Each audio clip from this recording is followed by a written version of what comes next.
Alright everyone, welcome back to Let's Play Penumbra Overture. Let's get right back into it. Oh god, ugh. I really need to stop trying to do that.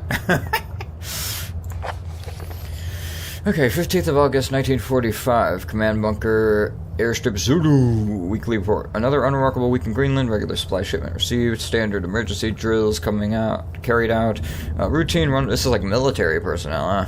Routine runway maintenance completed. I have ordered maintenance to be carried out twice weekly from here on in due to increased snowfall. 1 wounded. The 1 wounded figure is no cause for concern back in London. The Germans haven't extended their front line by 4,000 miles. 2 of my men were caught manufacturing cherry bombs in our workshop/armory and succeeded in blowing off a couple of fingers. Ouch. I take partial responsibility for that in knowing I allowed them access to the demolitions manual we keep in the storeroom, and I'm sure that's where they learnt the ingredients. As a precautionary measure, I have now locked up that manual in the chest in my office and will keep the key on my person at all times. Needless to say, both men have been disciplined, and the injured man has been sent home for medical care. I cannot help but think that a more suitable punishment would have been for him to stay out here, but the matter is out of my hands. This base is so disconnected sometimes, I feel as if this war could end, and we might not even hear about it out here. Supplies requisition center, dynamite for excavation purposes, 7 bayonets, not necessary in my opinion, but procedure states we should have a full complement. 1 industrial ice pick for removing the damn ice that forms on the external hatch. Yep, I know about that. 1 pair of reading glasses, category 7C, an order for myself. My glasses are in a rather poor state of repair and could do with replacing. Reconditioning of the mine continues to progress. The structure is being fortified from potential bomb damage, and excavation of previously caved-in areas is going ahead. 1 point of curiosity is some kind of archaeological find, an artifact buried in the earth and discovered by one of the work teams. Ooh, fascinating. Later this evening, after martial duty, I shall take a closer look at the artifact. It appears to be man-made and may have working parts inside. I shall remove what looks like the front cover and see if I can't discover the source of the light which constantly emanates from it. Oh, that's this bad boy. That's this bad boy. It looks man-made, really? I'm not so sure it looks man-made. I think you might be making a couple of assumptions about that. I think that was the key that we picked up. Copenhagen Post, May 17th, August 1930. So this was during, like, close to World War II? Maybe it was earlier. I don't know.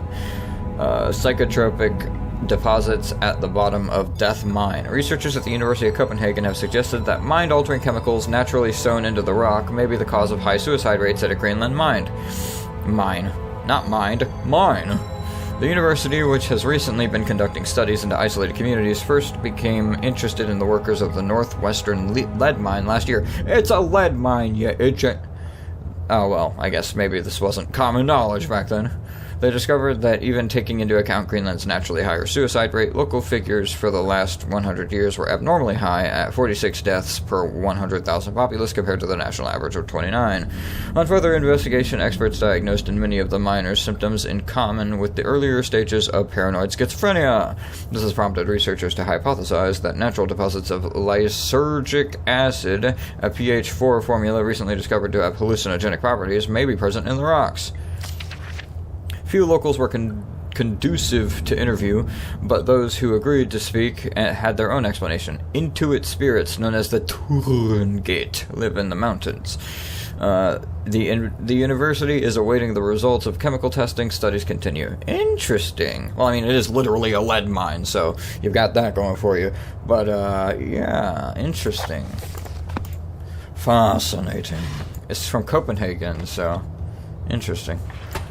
Think. Bonk. Ooh, hey. Give me you.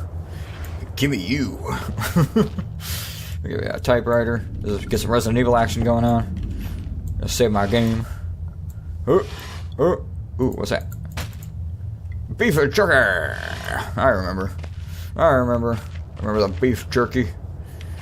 Gotta jerk some beefs, if you know what I'm saying. I got beef some jerks. Ooh, that sounds even better. Alright. Rotting wooden shelves must be added moisture from that grate. This whole room is putrefying. Great. Good word. Love it.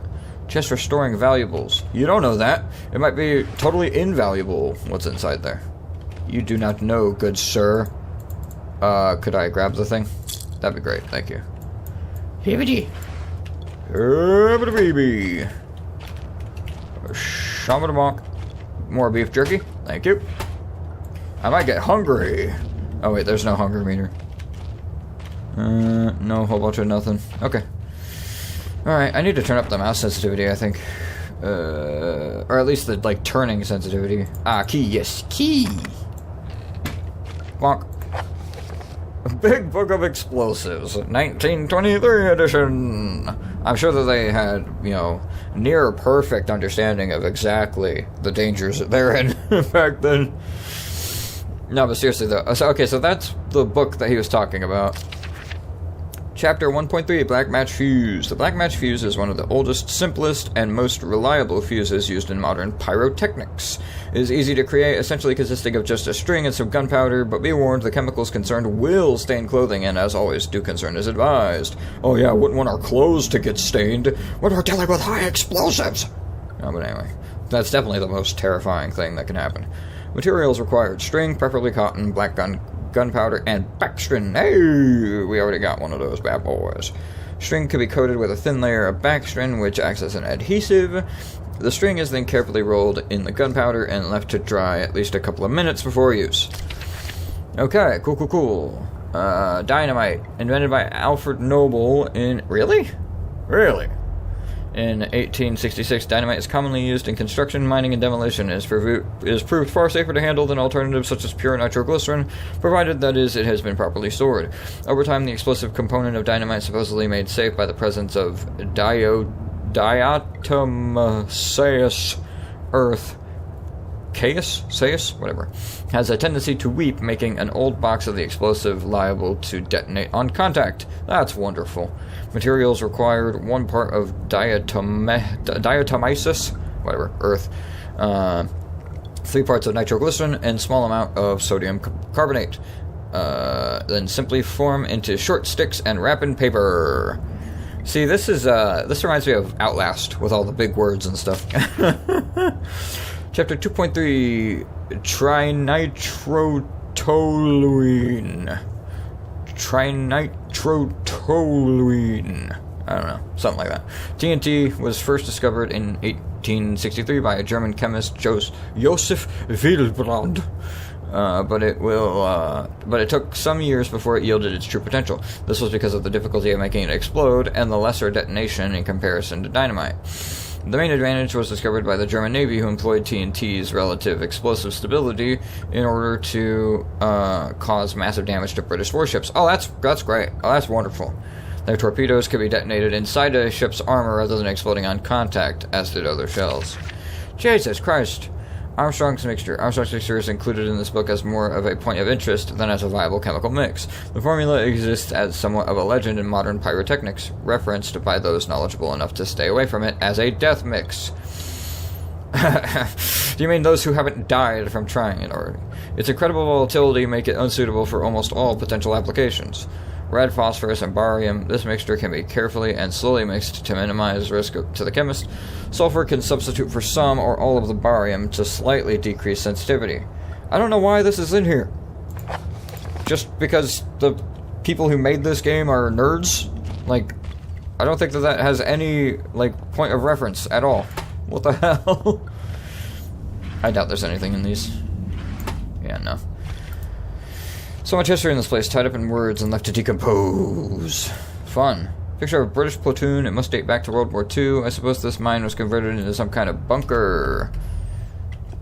Okay, I can't really see very well, so... Calm down. Calm down, Jono. You ain't nothing to be worried about, no, sorry, Bobby. Okay, alright, finally. Man, that was a lot of reading. Holy shit.